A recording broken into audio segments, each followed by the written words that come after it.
Baie welkom by hierdie tweede sessie. Daar's 88 verse in die Bybel, in die Ou Testament, wat direk verwys na die Heilige Gees en sy gawes. En ek wil baie graag in hierdie tweede sessie vir jou neem na 'n klompie teksverse tot en met Psalms, en vir jou gaan wys hoe God alreeds daar in daai eerste gedeelte van die Ou Testament besig was om sy plan rondom die Heilige Gees en die gawes aan ons te openbaar. Mag die Here dit gebruik om in jou lewe in te spreek. As we open your word, oh Lord, as we look into your truth, as we turn through pages of your wisdom, come show yourself to us.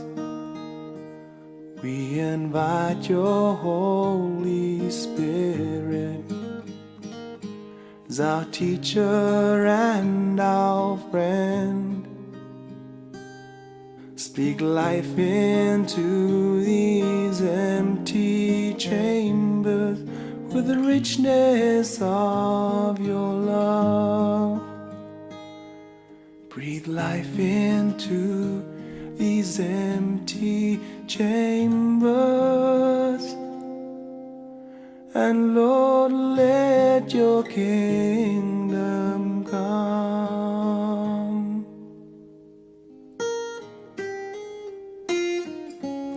Vader, my gebed is dat U self deur die woord met elkeen van ons sal praat. Maak vir ons bewus dat U teenwoordig is, Here. U weet wat in elkeen van ons koppe en harte aangaan. U weet wat ons nodig het om te weet, wat ons nodig het om werklik ook daar buite effektief in U diens, U getuie te wees. Ek wil bid, Here, dat U self U woord aan elkeen van ons sal bedien en dat dit vars en nuut vir ons elkeen sal word. Gebruik ook vir my as 'n skoon kanaal om net dit wat in U hart is ook aan U kinders te bedien. Ons bid dit in die naam van Jesus, ons Verlosser en Here. Amen. Soos ek laas gesê het, in my eie lewe was dit vir my 'n geweldige openbaring amper, om te ontdek daar's 319 verse in die Bybel wat direk verwys na die Heilige Gees en na sy werk. En daai 3,5 maande in 1993, toe ek met elkeen van hierdie verse in detail gaan sit en worstel het, was werklik die begin van 'n nuwe fase in my eie lewe en in my eie bediening. En as ek vandag terugkyk, weet ek my lewe is nooit weer daarna dieselfde gewees. My bediening was nooit weer daarna dieselfde nie. En daarom is dit ook vir my 'n voorreg om vanaand so 'n bietjie saam met jou te gaan kyk na 'n paar verse in die Ou Testament waar ons alreeds in die Ou Testament iets van die werking van die Heilige Gees sien. Kom ons blaai so 'n bietjie na 'n paar gedeeltes toe. Daar in Genesis 1, reg in die heel begin van die Bybel, eerste hoofstuk, Genesis 1. Lees ons in vers 2. Die aarde was heeltemal onbewoonbaar, en dit was donker op die diep waters, maar die Gees van God het oor die waters gesweef. In die ou vertaling, Genesis 1 vers 2, kom ek lees vir jou dit wat daar staan. Die aarde was woes en leeg, en duisternis was op die watervloed. Woes, leeg, donker. Het is interessant dat hierdie drie begrippe, woes, leeg, donker, is presies dieselfde begrippe wat die Bybel gebruik om die mens te beskryf voordat hy Jesus ken as Here en Verlosser. Dan is sy lewe woes, leeg en donker. En so het die skepping daar in die begin gelyk, in Genesis 2, 1 vers 2. Dan lees ons verder, maar die Gees van God het oor die waters gesweef. Dis amper asof mense hierdie prentjie kry, dat die Vader begin met die skepping, en hy begin dinge te skep, en dan lees ons van die Heilige Gees, en sy rol in hierdie hele skepping. En hier in Genesis 1 vers 2, word 'n interessante uitdrukking gebruik in die Grieks, wat nou in die nuwe vertaling vertaal is met sweef. Die Heilige Gees het oor die waters gesweef. Met ander woorde, soos wat die Vader besig was om die nuwe skepping te skep, het die Gees van God gesweef, staan daar in die nuwe vertaling. Nou daai woord sweef, wat ons nou in Afrikaans so vertaal het, kon ook op 'n ander manier vertaal word. Dis dieselfde woord wat ons, as ons sê nou ons beskryf 'n hen wat sit op eiers. Daai broeiaksie van die hen wat op eiers sit. Daai selfde woord in die Hebreëus is wat ons hier vertaal het met sweef. Daai selfde woord in die Hebreëus. Met ander woorde, 'n mens kon in 'n sin hierdie selfe vers vertaal het, dat die Gees van God het letterlik op hierdie skepping waarmee God besig is, amper as het ware gaan sit, om iets nuuts daar uit te broei. En dis interessant in Psalm 104, Psalm 104 vers 30, lees ons iets van wat die Heilige Gees daar gedoen het met die skepping. Psalm 104 vers 30, daar staan, U gee die lewensasem en daar's lewe, en uit die grond laat U nuwe lewe spruit. Die ou vertaling het gesê, U stuur U Gees uit. Luister mooi. Die hele Psalm 104 handel oor die skepping. En die van julle wat nou 'n bietjie daarna wil in detail gaan kyk, ek wil al die skeppings daar word in Psalm 104 in detail beskryf. Al die skeppings daar. Dag 1, dag 2, dag 3, dag 4, dag 5, dag 6. En dan as deel van hierdie beskrywing van wat in die skepping plaasgevind het, lees ons in hierdie Psalm dan in vers 30. U stuur U Gees uit. Hulle word geskape. U maak die gelaat van die aarde nuut. U maak die gelaat van die aarde nuut. Met ander woorde, dis amper asof die psalmdigter sê, dat die Gees van God se rol tydens die skepingsgebeure was amper soos 'n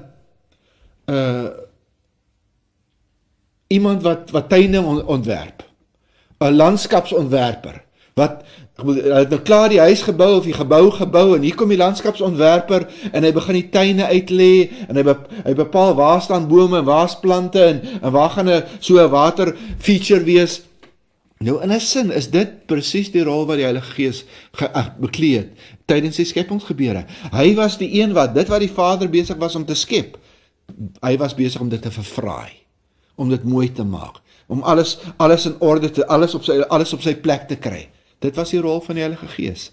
Hierdie een van, die Vader is die skepper, maar die Heilige Gees is die een wat sorg dat alles reg funksioneer, in orde is, op plek is, soos 'n tipiese landskapsontwerper.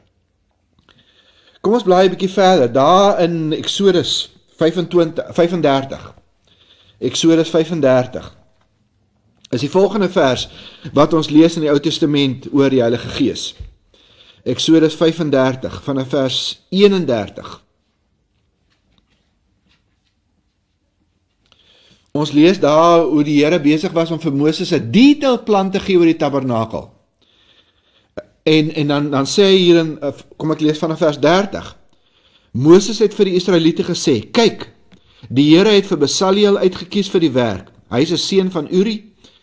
Vers 31, die Here het hom toegerus met sy gees, In die ou vertaling het daar gestaan, hy het hom met die gees van God vervul, toegerus met die gees, sodat hy met vaardigheid, insig en verstand enige werk kon doen, ontwerpe maak en dit in goud, silwer en brons uitwerk, edelgesteentes verwerk en monteer, houtwerk doen. Hy sal enige werk kan doen. Die Here het vir hom en vir Oholia die begaafdheid gegee om ander as vakmanne op te lei. Hy het aan hulle die vaardigheid gegee om al die werk van 'n vakman te verrig, om te kan ontwerp, om pers, blou, bloedrooi wolstof en linde te borduur en om te weef. Hierdie manne kan enige werk doen en ontwerpe maak. Twee manne wat God kies hulle en hy rus hulle bo-natuurlik toe. Bo-natuurlik. Dit was nie goed wat hulle kon doen nie, dit was nie vaardighede wat hulle ergens geleer het nie. Bo-natuurlik, in een oomblik rus die Vader hierdie manne toe om hierdie dinge te kan doen, om ontwerpe te kan maak en met brons te kan werk en met silwer te kan werk. En wat is die geheim? Hy het hulle gesalf met sy gees. Hy het hulle bo-natuurlik toegerus met sy gees. Die Gees van God het op hulle gekom en toe was hulle in staat om hierdie dinge te kan doen. Kom ons blaai 'n bietjie verder aan. Daar Numeri 11. In Numeri 11. Ek wil daar lees vanaf vers 16. Numeri 11 vers 16. Die Here het vir Moses gesê, bring vir my 70 van Israel se leiers, mense van wie jy weet, hulle is leiers en amptdraer van die volk. Neem hulle na die tent van ontmoeting toe, en laat hulle daar by jou staan. En ek sal dan afkom, en daar met jou praat, en ek sal van die gees wat op jou is, luister mooi, ek sal van die gees wat op jou is, Moses, op hulle laat kom. Hulle sal dan saam met jou die verantwoordelikheid vir die volk dra, sodat jy dit nie alleen hoef te doen nie. Is merkwaardig wat God hier vir Moses sê. God sê vir Moses, Moses, ek sien jy's besig om jouself dood te werk. Gaan kies 70 manne uit die volk uit, wat jy weet wat leiers is. En dan bring jy hulle na hierdie tent toe, en dan gaan ek kom, sê die Vader, en ek gaan van die gees wat op jou is, die bonatuurlike toerusting waarmee ek jou toegerus het, om jou werk te doen, gaan ek van daai gees vat, en ek gaan vir hierdie 70 manne toerus met dieselfde gees, wat op jou is. En op hierdie manier gaan hulle letterlik verander word. Hulle gaan amper klein Mosese word. Want hulle gaan in staat wees om dieselfde dinge te kan doen wat jy doen. Nie omdat hulle dit ergens aangeleer het of omdat jy hulle toegerus het nie, maar omdat ek hulle bonatuurlik toegerus het met die gees wat op jou was. En dan gebeur 'n interessante ding. Dan doen Moses dit, hy kies die 70 manne, hy maak met hulle afspraak by die tabernakel, dat hulle mekaar daar gaan ontmoet die volgende dag, en dan lees ons, daai volgende dag, toe dit nou tyd is vir hierdie vergadering, wat God hierdie manne wil toerus, toe is daar net 68 van hierdie manne, saam met Moses in die tent. Want 2 van hulle het tussen die tente nog gewees.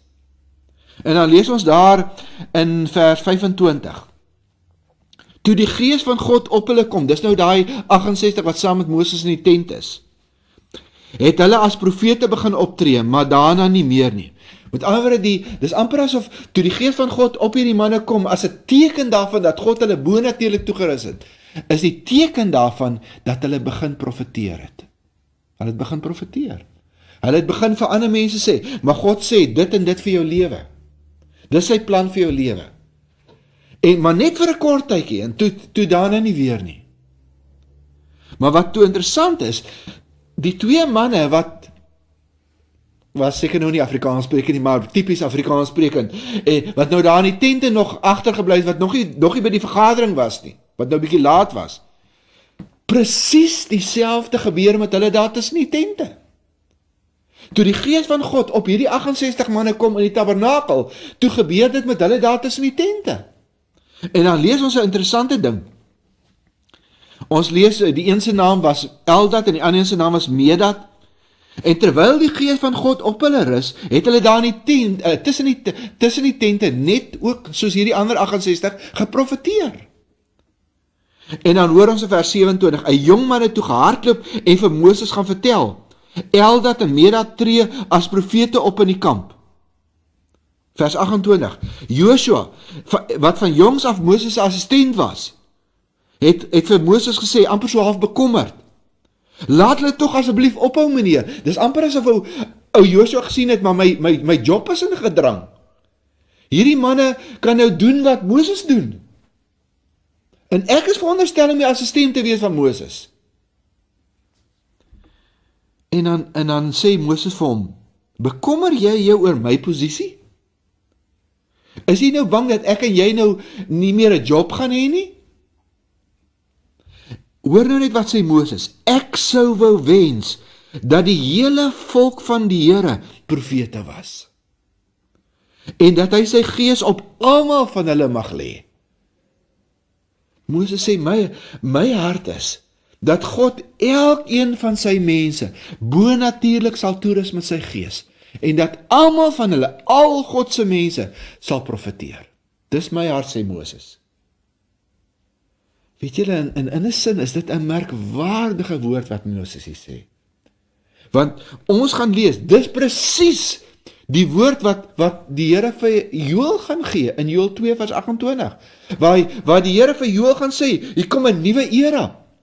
My hart is, sê die Vader, my hart is, dat om elkeen van my mense bonatuurlik toe te rus met my gees, en die teken gaan wees, dat ek elkeen van my mense bonatuurlik toegerus het met my gees, is dat ek elkeen van my mense, van my nuwe volk, gaan gebruik om te profeteer. Merkwaardig. Dis amper asof Moses hier 'n profeet was, wat die nuwe era voorspel het, wat kom. Hier kom 'n nuwe era, sê Moses, waar dit die Vader se hart gaan wees, om elkeen van sy mense bonatuurlik toe te rus met sy gees. En die teken daarvan gaan wees, dat God elkeen van sy mense kan gebruik, ten minste in die gawe van profesie. Ten minste in die gawe van profesie. Merkwaardig. Kom ons blaai 'n bietjie aan. Numeri 14. En Numeri 14, daar vers 24.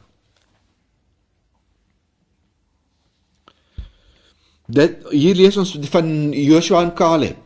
Joshua en Caleb wat twee van die 12 verspieders was, wat die nuwe land van melk en honing moes gaan verspied het en gaan spioneer het, en gaan kyk hoe lyk dit daar, en wat moes terugkom en aan die volk rapporteer wat hulle gesien het. En dan lees ons hoe hierdie 12 manne dan terugkom en vertel, dis 'n wonderlike land, presies wat God gesê het, 'n land van oorloop van melk en honing. Kyk net die vrugte wat daar was. Maar 10 van die manne het dan hierdie negatiewe rapport gehad en gesê, ja, maar ons moet nie vergeet nie, daar is hierdie reëse in hierdie land. En ons lyk en voel so sprinkane teenoor hulle. Maar Joshua en Caleb het net volgehou en gesê, maar God het gesê, dis ons land. Hy het gesê, hy wil vir ons hierdie land gee, ons moet God vertrou. Kom ons vertrou God. Nee? Maar julle weet nou wat gebeur het. Uiteindelik het die 10 wat die negatiewe verslag gehad het, die volk letterlik oorgehaal om hulle negatiewe verslag te glo, en hulle het begin twyfel aan of God werklik vir hulle hierdie land kan gee. En dan lees ons hierso in Josua 14 vers 24 onder andere Caleb. Ons lees, maar omdat my dienaar Caleb 'n ander gesindheid het, 'n ander gees gehad het as die res, né? En my getrou gevolg het, sal ek hom inbring in die land wat hy gaan verken het, en 'n nageslag in besit sal bring. En sy nageslag sal dit besit. God sê, dis amper asof God 'n CV skryf vir Caleb. Hy sê, die rede waarom Caleb en Joshua so anders was as die ander 10, so anders gerapporteer het as die ander 10, was as gevolg van die gees wat in hulle was. Met my een vriend, Gary Kieswetter, praat altyd van 'n gees van 'n Staffy. Jy weet, daai klein Staffordshire terriers, wat vir niks skrik nie. Ek bedoel, hulle skrik eers vir 'n leeu nie. Iets van daai gees was in Joshua en Caleb, wat gemaak het dat hulle gekyk het na hierdie reëse, en soos ou Dawid van ouds gesê het, hoekom moet ons skrik vir 'n reus? Ek bedoel, hulle is te groot om te mis. Daai gees was in Caleb gewees. En wat wonderlik is dat 'n mens, dat hier staan dat God hierdie gees sien wat in Caleb was, en hierdie gees eer, en dat hy dan sê, net Joshua en Caleb, van al hierdie ander, van hierdie volk, ouer as 40, net Joshua en Caleb, gaan die enigste wees, wat hierdie nuwe land gaan in besit neem, as gevolg van hierdie gees, wat in hulle was. Kom ons blaai 'n bietjie verder, daar na Rigters 4 toe. Rigters 4, ek is besig om vir jou te wys, die verse in die Ou Testament, waar ons lees, van die Heilige Gees, waar daar direk verwys word na die Heilige Gees.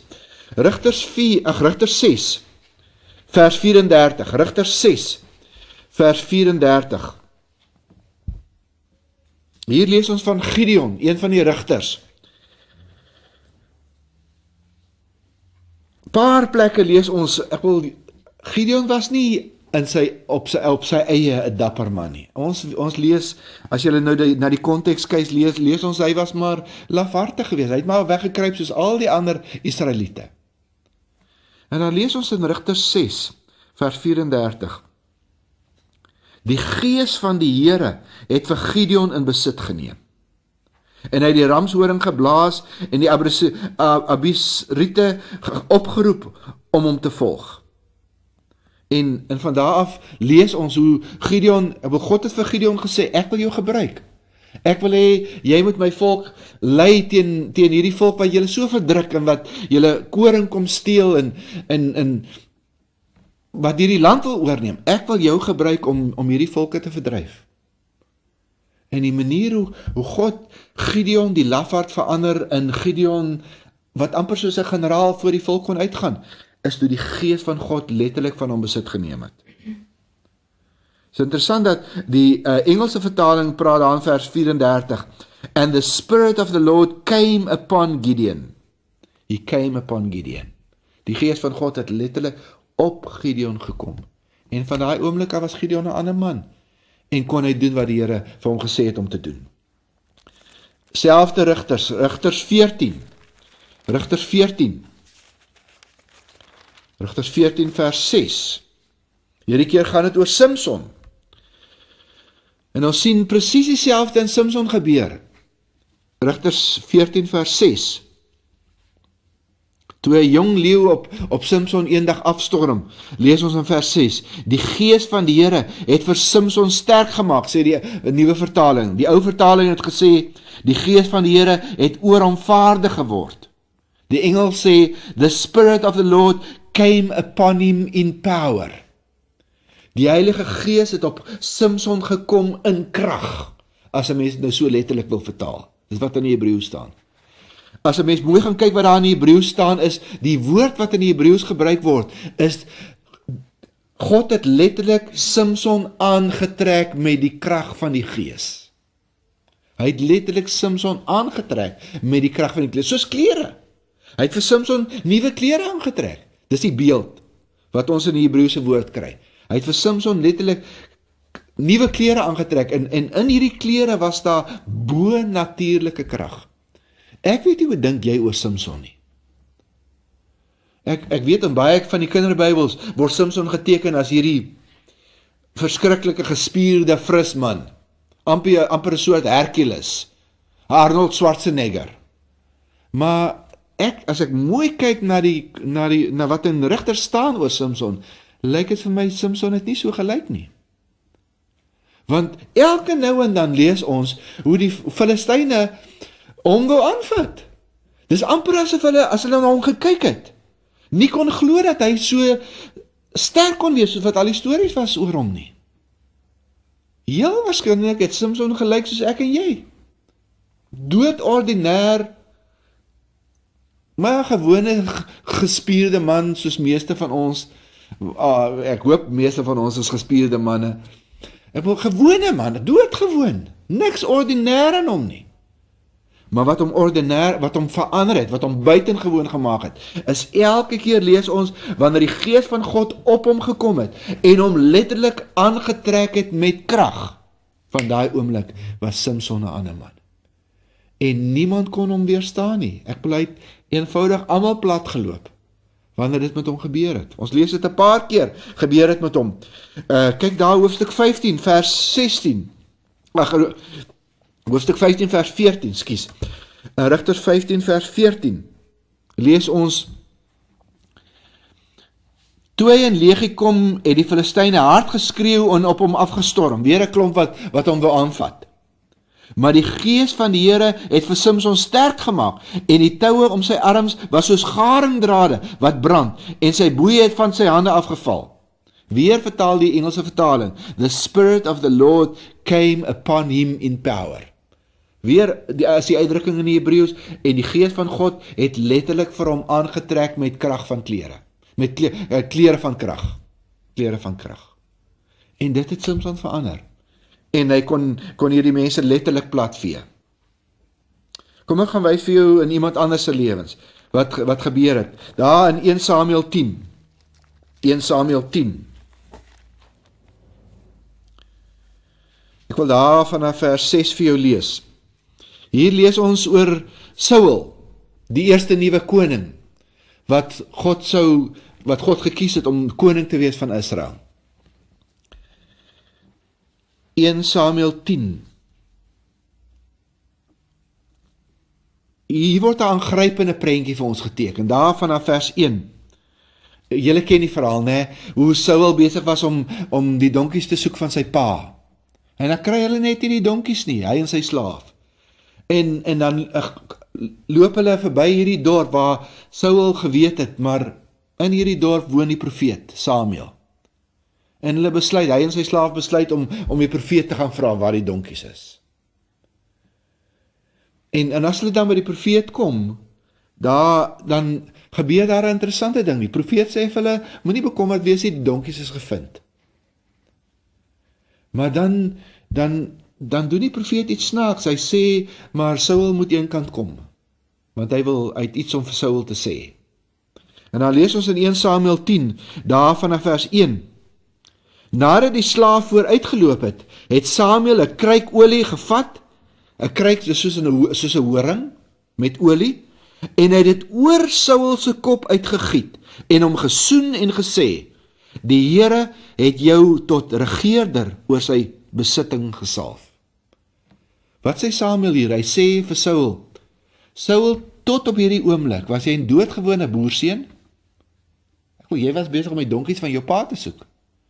Maar toe ek hierdie olie op jou kop uitgooi, en dink net die prentjie, nou hier staan Saul heel waarskynlik op sy knieë, Samuel staan bo oor hom, en hy het hierdie kruik met olie, en hy gooi hierdie kruik, so 'n horing met olie, op Saul se kop uit. En soos wat die olie oor Saul loop, sê Samuel vir hom, jy het sopas verander.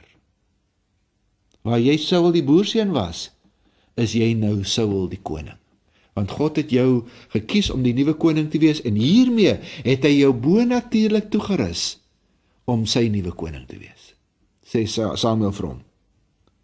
En dan verduidelik Samuel vir hom verder, as teken daarvan dat jy kan glo dit wat ek nou gesê het, gaan jy 'n entie vandaan 'n groep profete raakloop, wat besig is om te profeteer. En as jy by hulle kom, dan gaan jy net soos hulle begin profeteer. Dit gaan die teken wees. Dit herinner ons aan dit wat daar gebeur het in die tabernakel met Moses en daai 68 en die ander 2 manne, die 70 manne.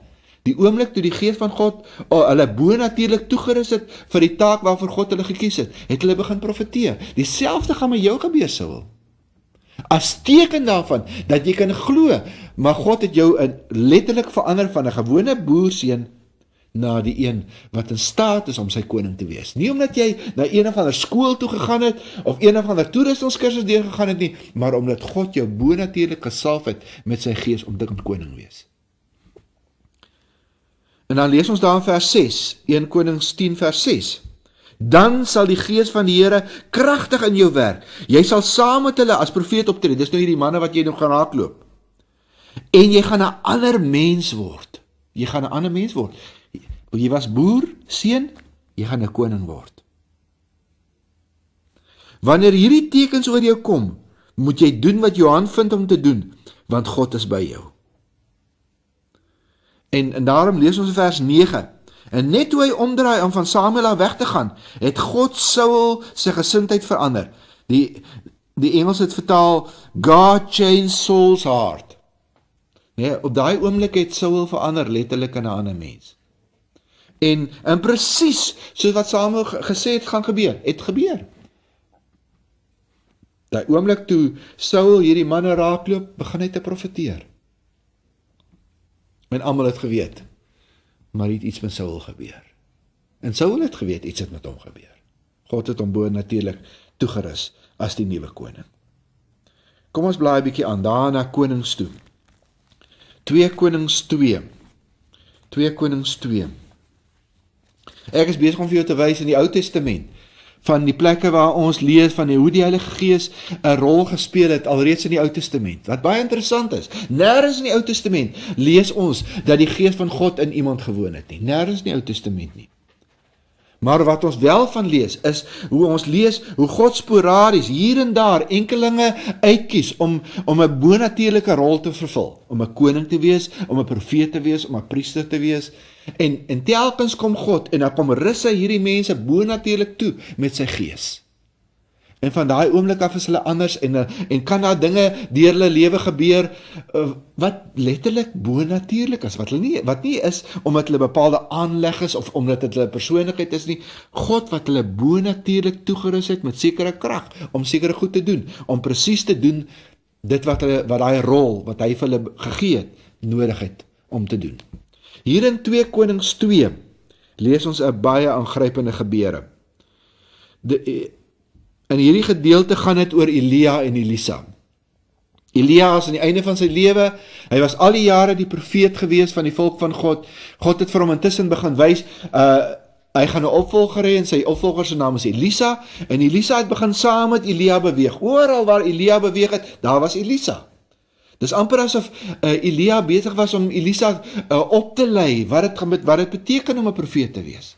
Elisa kon, terwyl hy kyk na Elia, kon hy sien hoe tree 'n profeet op, wat doen 'n profeet? Nee? En ons lees hoe oral waar Elia beweeg het, Elisa beweeg. En in hierdie proses, hier aan die einde van sy lewe het Elia vir Elisa begin sê, God het aan my geopenbaar dat my tyd op hierdie aarde verby is. Hy gaan kom en hy gaan my kom haal. En ons lees daar in hoofstuk 2 vers 2, hoe Elia vir Elisa sê, bly hier, want die Here stuur vir my na Bethel toe. En dan sê Elisa vir hom, want hy weet mos wat tevore lê. Elia het vir hom gesê, God gaan hom wegneem. Daarom sê Elisa, so seker as wat die Here leef, en u leef, ek sal u nie alleen laat gaan nie. En daarom beweeg hy oral waar Elia beweeg, veral nou hierdie laaste deel. Hy wil niks mis nie.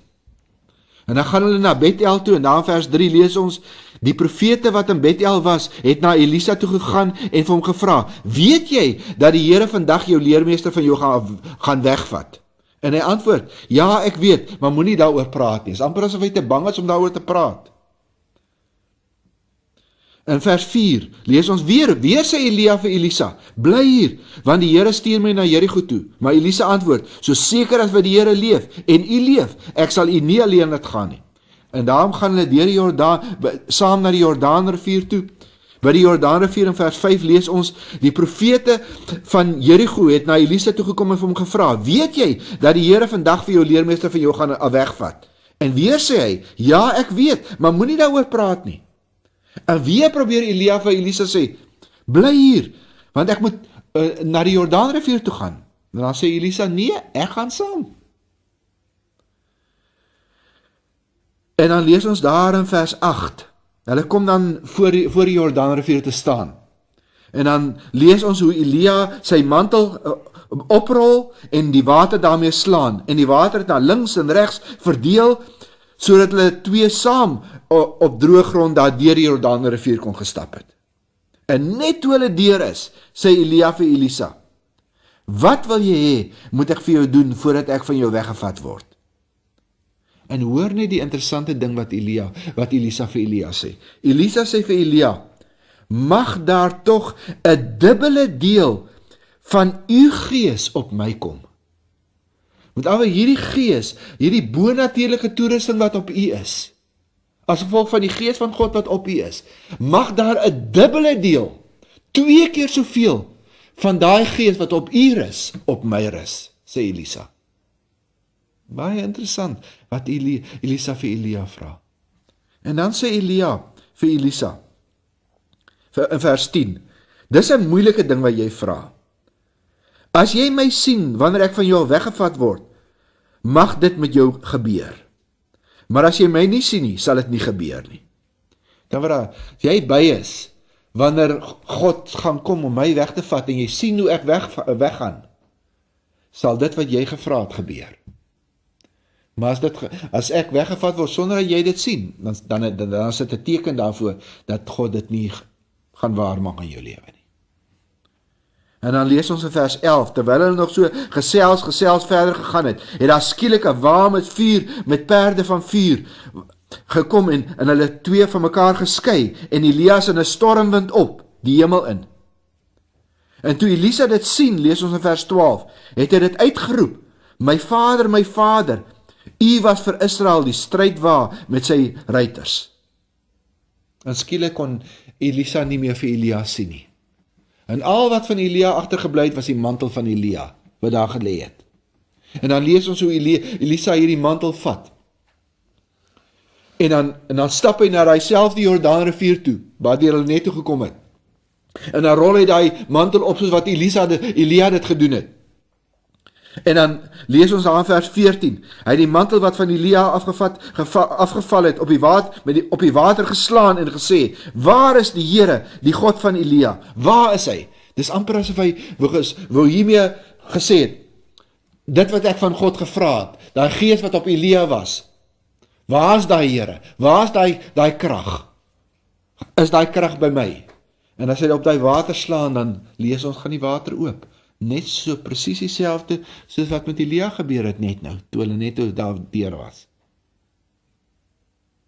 En toe weet Elisa, en almal weet verder wat het gesien het, weet, Elisa is die nuwe profeet. Elisa is die nuwe profeet. Daarom lees ons net so eentjie verder, dat wanneer Elia, daar in vers 15, by 'n groep profete daar van Jerigo daar verbystap, en hulle hom sien, het hulle gesê, die gees van Elia rus op Elisa. Die gees van Elia rus op Elisa. Wat interessant is, en eintlik aangrypend is, en daarmee wil ek afsluit, hierdie gedeelte. Ons lees in hierdie gedeelte, hoe die Here vir Elia 12 keer gebruik het om buitengewone dinge te doen. 12 keer. Hoeveel keer dink julle, as julle sommetjies nou reg is, hoeveel keer dink julle, het die Here vir Elisa gebruik om buitengewone dinge te doen? 24 keer. Wat het Elisa gevra? Hy het gevra vir 'n dubbele deel van die bonatuurlike krag wat op Elia sal wees, moet op hom kom. Dubbele deel, maal 2. 12 keer gebruik die Here vir Elia. 24 keer, 2 maal soveel as vir Elia. 24 keer gebruik die Here vir Elisa. Bonatuurlik. Wel, dit wat Elisa gebegeer het, 'n dubbele porsie van die bonatuurlike krag en gees wat daar op Elia was, moet op hom wees. Is dit nie aangrypend nie? Hoe God kom en sy mens bonatuurlik toerus, sodat hy deur hom kan werk, sodat wonders, bonatuurlike wonders deur hom kan gebeur. Nie omdat hy iemand buitengewoon is nie, maar omdat God hom buitengewoon toegerus het, vir dit wat in God se hart is. En as ek in die skrif sien, en ons gaan in die volgende sessie daaroor praat, dan sien ons oral in die profetiese gedeeltes, in die Ou Testament reeds, hoe God sê, hier kom 'n nuwe era, hier kom 'n nuwe era, en my hart is, sê God, om presies dieselfde te laat gebeur in my mense, in al my mense se lewens. Ek wil hulle bonatuurlik toerus met my gees, sodat ek hulle kan gebruik om buitengewone dinge te laat gebeur. Sodat die wêreld sal weet, God is nog steeds dieselfde. Sodat hulle my getuies kan wees, sê die lewende God. Daarom sê Jesus daar in Handelinge 1 vers 8, julle sal krag ontvang, wanneer die Heilige Gees op julle kom. Soos Elia, soos Elisa, soos Saul, soos met Moses gebeur het, soos met die 70 manne daar by Moses gebeur het, sodat ek deur julle kan werk. Kom ons sit net so, dan bid ons saam. Vader, as ons hierdie wonderlike dinge in u woord lees, dan maak het ons opgewonde, want Here, ons weet die nuwe era is reeds hier. Dit wat in u hart is, dit wat in u hart was, het gebeur. Pinkster het gebeur. U het u beloftes vervul om u Gees te stuur. Ja, om op elkeen van die mense te kom rus. Nie net in hulle te woon nie, maar om op elkeen van hulle te rus, sodat u deur hulle kan werk en bonatuurlike dinge deur hulle kan doen. Sodat die wêreld sal weet dat u lewe. Here, en daarom is dit ons elkeen se begeerte, dat dit ook in ons eie lewe sal waar word. Ja, dat u ook ons sal toerus en sal salf met die Gees, sodat u ons kan gebruik, om 'n verskil daar buite te maak. Dis ons gebed, in die naam van Jesus tot ons dit. Amen. Breathe life into these empty chambers, and Lord, let your kingdom come.